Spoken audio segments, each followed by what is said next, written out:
Hi, I'm Trish. I'm a 52-year-old Filipina-American living in the Algarve, Portugal, and here's a glimpse into my life. Hi guys! So I just got out of the shower and washed my hair, which is good because I think the last video that I filmed, my hair was so greasy because I had just gone for a run.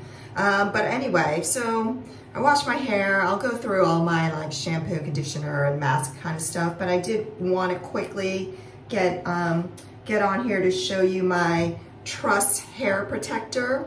It's my Daily Protector Cream Gel, and I really love it because obviously if you're drying your hair, you know, the heat from the dryer can really damage and give you split ends. So I am a stickler for putting these at the end of my hair. So yeah, just quickly do that.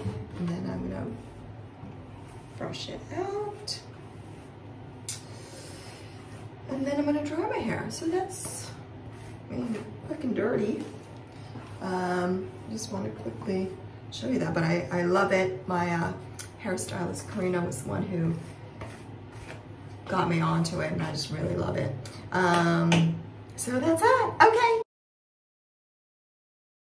Hi guys, so I'm back. I did just a quick dry, not full dry, but I at least wanted to show you the ends of my hair. Yeah, they're really good. They're nice and strong and healthy, and I mean, it's really thanks to this hair protector, I think. Yeah, so I love it. So good.